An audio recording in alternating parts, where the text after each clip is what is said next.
Lista, somos todos tus oídos, somos tus Eh, estudiantes ahora. Gracias. Pues buenos días nuevamente. Esta, les digo, es una experiencia muy interesante. Me faltó tiempo, ¿por qué? Porque es muy profundo el trabajo que hizo la doctora Montessori. Este es un libro nuevo y sobre todo es un enfoque nuevo para mí. Tantos años en lo que es niños de 3 a 6 años y de repente tengo un año trabajando este nuevo enfoque que es la educación en la escuela elemental. Y pues hoy voy a iniciar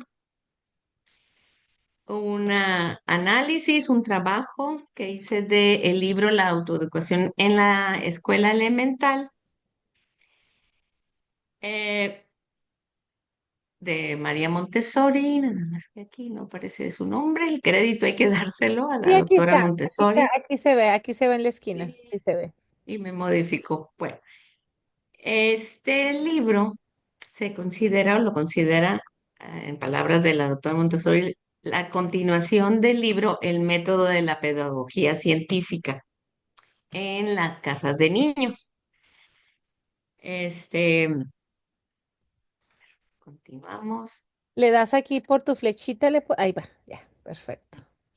Este es uno de los manuscritos de María Montessori, pero sobre el curso, la pedagogía científica. Y lo consideró este trabajo como un experimento que duró 3 años. A este experimento, a este trabajo tan importante, se le unieron Mariani Guerreri Gonzaga, Alice Franchetti, una baronesa quien fundó una escuela eh, Montessori, una casa de niños para los hijos de sus campesinos, de los trabajadores que trabajaban que laboraban en sus tierras. Más María Montessori eh, pensaba que era necesario preparar maestras para,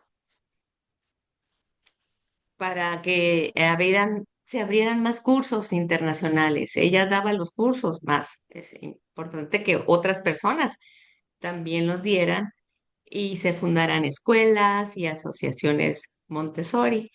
Ana Faideli y Ana Maccheroni, dos maestras que trabajaban en la escuela normal, dejan sus puestos de sus trabajos y toman sus ahorros para apoyar la labor y el experimento, el proyecto de María Montessori.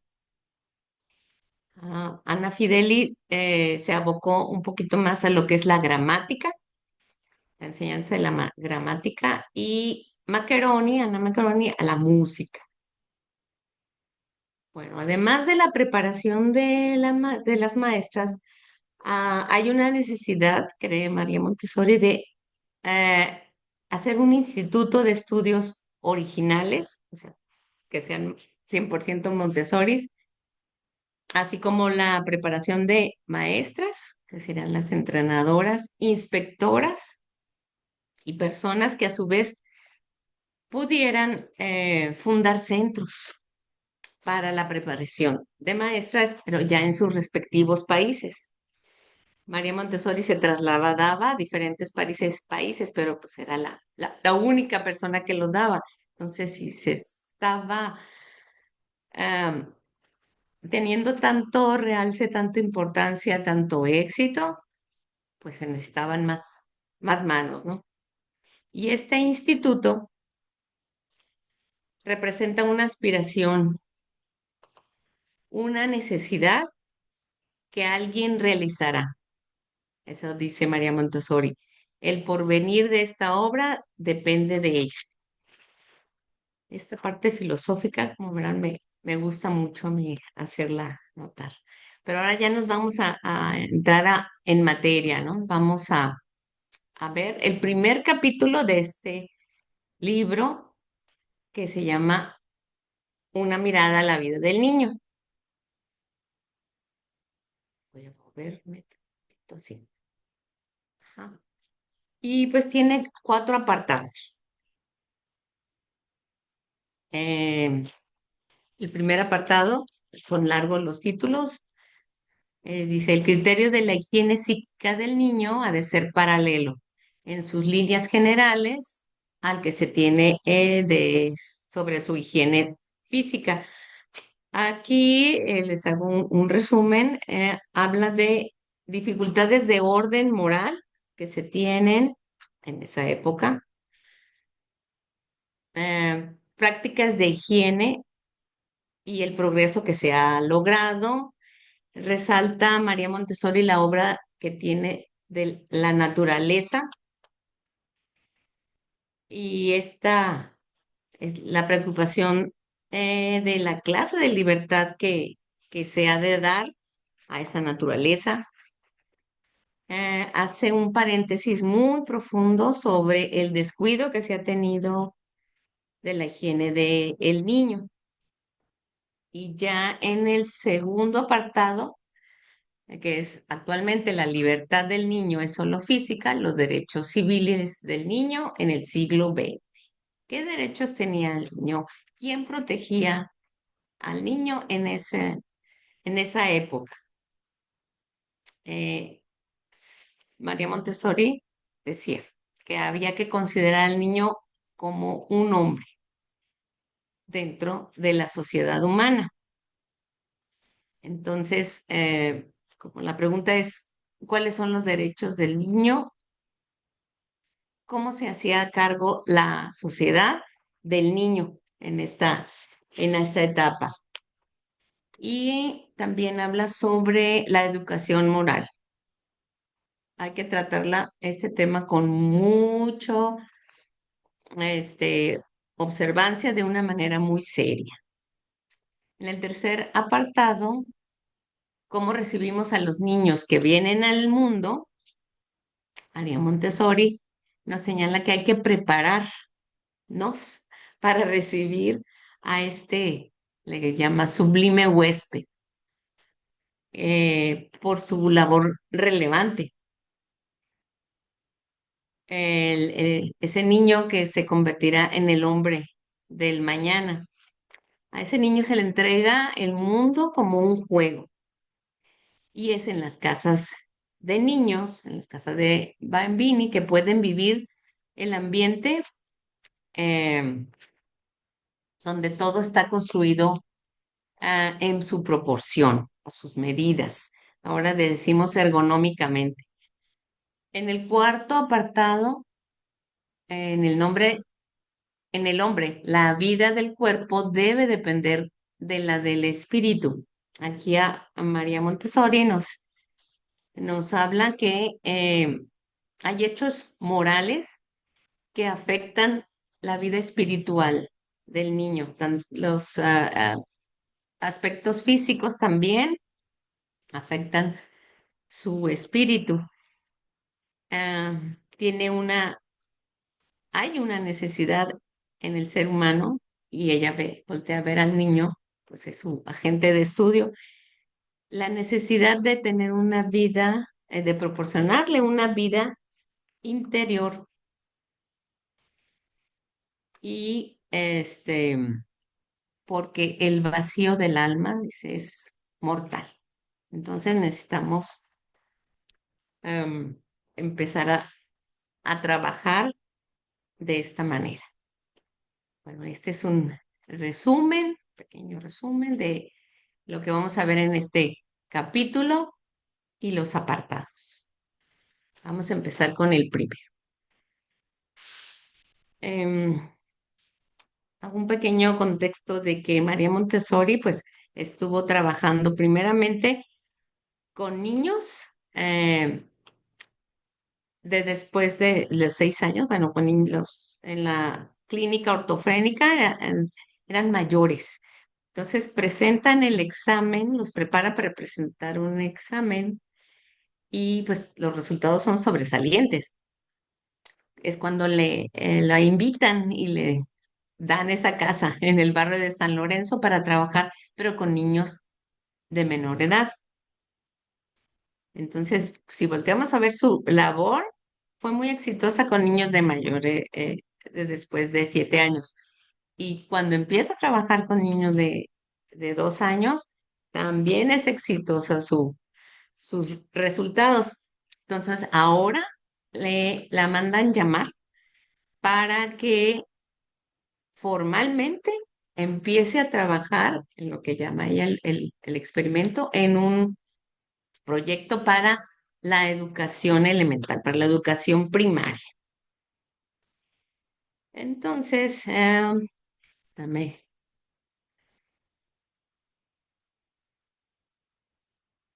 se le requiere para trabajar con niños mayores, pero aún había ciertas dudas sobre cómo lo haría. ¿Por qué? Por las viejas ideas que tenían o convicciones ya muy arraigadas, como que el niño tiene que seguir la voluntad del adulto y no la suya, que tiene que hacer lo necesario, lo que se creía que era necesario, no lo que elija el niño, como se ven en las casas de niños, la casa de Bambini, que el niño tiene libre elección. Entonces, aquí se creía que no se podía aplicar la misma metodología de que el niño elija. Aquí ya es una educación formal, la educación primaria, porque, fíjense, esta creencia, la vida no es fácil, no es solo diversión. Entonces, ¿cómo se iba a enseñar las difíciles tablas de multiplicar o la gramática? ¿Cómo se puede enseñar la gramática? ¿Y qué se va a hacer con lo que tiene que aprender? O sea, con el programa. Entonces, estas discrepancias que se tenían, porque María Montessori decía que hay que darles libertad, entonces no hay una mm, plena comprensión de lo que es libertad o la malinterpretaban. Entonces María Montessori lo que hace es eh, explicárselos de una manera muy clara, muy precisa y haciendo una comparación con las prácticas de higiene y el progreso que se ha logrado en esa etapa. Por eso dice que la higiene psíquica debe ser paralela a la higiene física. Entonces, aquí empieza su explicación. Dice que no es posible el tratar de enseñar a caminar a los niños en los primeros meses de vida, porque sus vías nerviosas aún no están completamente maduras, desarrolladas.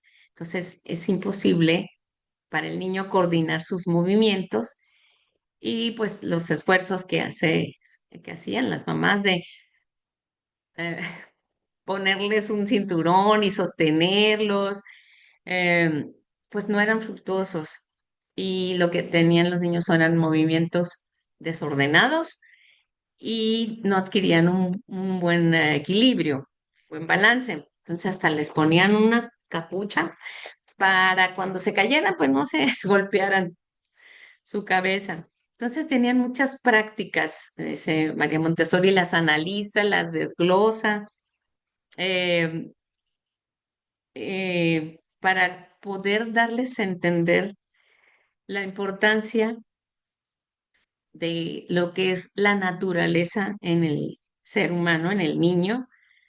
Dice, señala que la ciencia, al preocuparse por la salvación de los niños, primero tiene que convencer a la sociedad, pues primero a las mamás que cuidan a los niños, ¿no?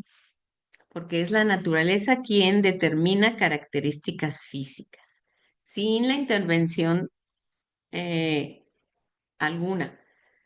Y hasta quirúrgicamente había pequeñas intervenciones para que hablara bien, le cortaban el frenillo, entonces pues mm, por eso hace hincapié María Montessori en dejar libre a la naturaleza. Lo más libremente posible, segura de que entre más libre se produzca el desarrollo del niño, con tanta rapidez y perfección alcanzará sus formas y funciones superiores.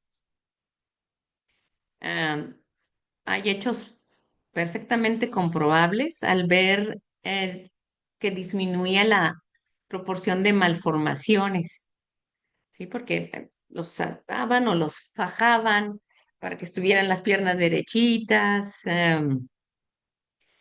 para que su cabeza fuera redondita, les ponían algunos forros, o sea, como que trataban de moldear eh, el cuerpo del niño para que fuera estéticamente hermoso. Entonces ella busca la manera de hacerlos comprender y entender que la libertad de la naturaleza genuina debe conducir a al máximo desarrollo individual. Y ya empieza a ver que también no nada más físicamente, sino también en la formación del carácter, la inteligencia y el sentimiento. Am, Hace un paréntesis muy profundo María Montessori sobre el descuido en la higiene del niño, porque ya empieza a afectar tanto su desarrollo físico como son las infecciones intestinales, por falta de higiene, por falta de limpieza, por carencia de reglas en la alimentación del niño. Antes el niño lloraba y pues pecho le daban, este, sin haber siquiera limpiado su boquita o a la madre limpiarle el pezón, etcétera, ¿no? Entonces no permitía que hiciera digestión eh, el alimento que le habían dado, el horario de comidas, las raciones, nutrientes adecuadas a su edad, el que acallaban el llanto del niño dándole pecho. Entonces la ciencia dictó reglas sencillísimas pero muy importantes de seguir. Recomendó la limpieza y entonces se vio que ya no lloraban tanto o ya no lloraban los niños con las nuevas normas higiénicas para la infancia. También se vio que disminuía la mortandad. La tasa de mortalidad había aumentado precisamente por esas prácticas. Y hay un ejemplo que dice María Montessori, que cuenta María Montessori, que le preguntaban a una madre, ¿cuántos hijos tienes? ¿O cuántos hijos tuviste? Tuve 8, pero sobreviven solamente 3. Entonces, era algo muy común en esa parte. Entonces, muchas veces lo común se hace normal. Entonces, por eso María Montessori dice que es muy importante eh, dejarlos en libertad, ¿no? Porque es la naturaleza la que crea, la que puede formarlo y no nosotros. No se dice que debe de dejar abandonado o sin cuidados, pero si bien podemos hacer directamente sobre sus formas individuales de carácter, de inteligencia y de sentimientos. Entonces, la limpieza en este nuevo mundo inteligente, limpio y gracioso, dice. En este nuevo mundo, el niño ha llegado a ser el hombre nuevo, que se ha conquistado por su propio derecho y ha hecho crear un ambiente especial para él. Entonces, hay una serie de deberes que sí, y de cuidados que sí son importantes de nuestra parte y dependen la vida y la muerte del espíritu del niño, de ese ser. Y que la libertad no es un criterio de abandono, que dejarlo a que la naturaleza obre no es nada más dejarlo, sino al contrario, es una guía para cuidar del niño de un modo más positivo y eficaz. Entonces, ella los marca por medio de bases científicas y psicológicas. Ay, siguiente. En el segundo apartado, actualmente la libertad del niño es solo física y los derechos del niño en el siglo XX. Como les decía, ¿quién protege al niño? ¿Quién regula al niño? María Montessori lo consideraba al niño como un hombre. Si bien la higiene únicamente libera el cuerpo del niño de los obstáculos que le impedían crecer, eh, hay que dejarlos en libertad para que sobrevivan y crezcan mejor. Se considera al niño como hombre dentro de una sociedad humana que aspira a la vida. Los niños, hace una comparación, un comparativo, los considera trabajadores. Son los obreros que van a producir al hombre. Y esto es que está creando las generaciones futuras. Entonces, al concientizar a la sociedad de ello, eh, les dice, van a formar parte de una sociedad organizada y complicada, basada en el derecho conquistado y consagrado de las leyes. Entonces, si el niño tiene una labor tan importante, ¿qué derechos hay para ellos? Puesto que la sociedad no se hace cargo de los niños o los consideraba tan solo como flores que había que regar. em, entonces, sí empezó a haber regulación en cuanto a esto. A los niños se les amamantaba, pero había am, madres de clases acomodadas que contrataban a una nodriza para que los amamantara. Entonces, ¿qué pasaba? Con el hijo de la nodriza, el niño quedaba desprotegido, pero protegía a otro. Entonces, eh, ahí empezaron a crearse leyes o derechos. Hay una ley alemana que decía, ok, se va a amamantar a otro de los niños a- donde trabaja o donde se le contrata a a la nodriza, pero primero va a alimentar a su hijo. Entonces, sí, se empezó a ver, a proteger al niño, ¿no? Y esto, eh, dice María Montessori, que se empezó a mirar la educación moral del niño, observar con ojos inteligentes el mundo que se le ha preparado con las mismas prácticas de abuso o de injusticia, eh,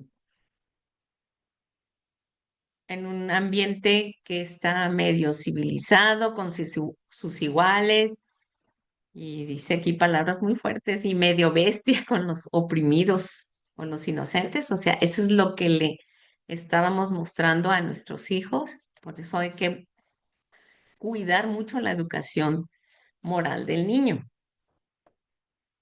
Este, la humanidad no puede aspirar a formarse una moralidad si no coloca al niño en el lugar que le corresponde,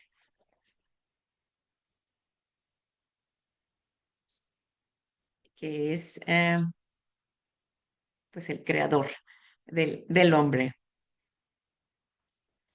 Todo esto lo iba hilando María Montessori para que voltearan a ver al niño y pues como este niño es el presente y el futuro de la sociedad. Ahora en el apartado 3, ¿cómo recibimos a los niños que vienen al mundo? Esa imagen que puse sobre una escuela llenita, llenita hasta su tope de alumnos, o sea, cómo preparábamos donde iban a estudiar, su casa. Le puse tierra de gigantes, porque todo está al tamaño de los adultos. María Montessori nos pide que volteamos a ver a nuestro alrededor, porque hasta ayer, habla del siglo XX y un poquito del XXI también, que no tenían ni mobiliario ni espacios en el hogar. O sea, las casas no están preparadas para recibir al niño. El pequeño solo puede jugar con sus cosas, pero no puede vivirlas, no puede vivenciarlas.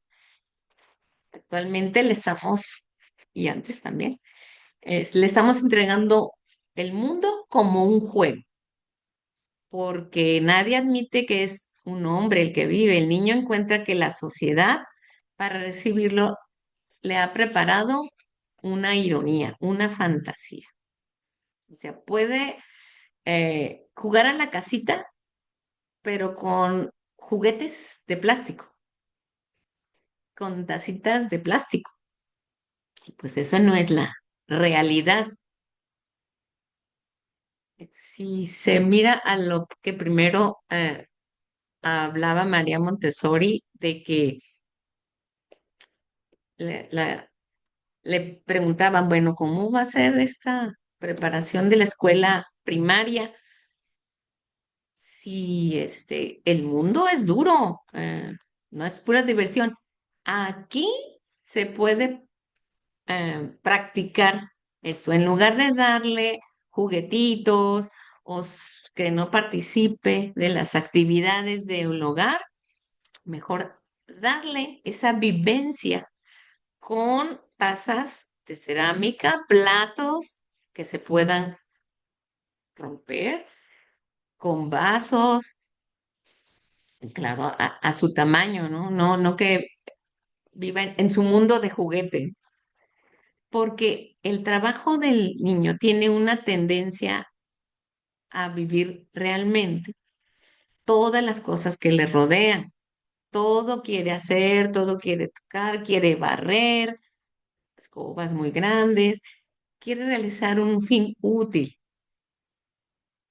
y no solo debe funcionar como un hombre, sino formar dentro de sí mismo al hombre. Esta es la tendencia dominante de su naturaleza. Y esta es su verdadera misión, esa es la misión del niño, ese es el trabajo del niño, formar interiormente al hombre. Y en las casas de niños, en las casas de Bambini, puede vivir el ambiente en el cual las cosas son construidas según sus proporciones. No solo realiza ejercicios, se revela una vida espiritual. Con la armonía que hay en el ambiente, se fija en el trabajo intelectual como una semilla que extiende sus raíces en un terreno apropiado y desde ese momento crece, usando para ello un solo medio, la larga permanencia de ese ejercicio que habla ya de ritmo y repetición, que el niño puede realizar este trabajo una y otra vez para perfeccionar sus movimientos, porque el guardar consideraciones al niño les parecía algo ridículo en esta sociedad. Estamos hablando de esa sociedad, ¿no? Y como está creando al hombre del mañana, esta creación debe realizarse sin interrupciones. Los niños están elaborando su vida. Al moverse lentamente, hay que permitir hacerlo sin interrupciones y que lo hagan por sí mismos. La creación está en plena acción. Los niños defienden con lucha y rebelión, o sea, con caprichos o rabietas que no entendemos, defienden sus pequeñas conquistas sobre el ambiente, buscando cosas para nutrir su inteligencia. No es nada más jugar a la casita, el vaciar de un recipiente a otro, sino realmente controlar sus movimientos, darle tonicidad a sus músculos. Están en juego mucho desarrollo, tanto físico como psicológico. Y da un ejemplo de que tal vez nosotros, como adultos, fuimos interrumpidos en esos momentos donde se produce nuestra propia creación interna y nuestro organismo interno creció, debido a esa interrupción, creció raquítico, débil o insuficiente. Fíjense, nada más el ejemplo que da María Montessori, pero es real, ¿no? Porque al ser interrumpido se pierde a sí mismo, se pierde el hombre nuevo, queda el común, Muy bien. que Flora, todos perdón, somos. perdón que te Dime, interrumpa. Se va a cerrar la sesión esta y la voy a volver a abrir solo para que sí, es sepas, cierto. queda menos de un minuto. Y quería aprovechar, ya que te interrumpí, esta semana hablé con una persona de Chile que va a venir a unos foros que vamos a tener ahora para el 14, 15, 16 de febrero. Y ella se encarga de entrenar, de trabajar, trabaja en una universidad en Chile, Universidad de los Lagos, que es una universidad pública. Y me decía que una maestra de parvularios atiende a 35, 40, 45 estudiantes, una maestra sola.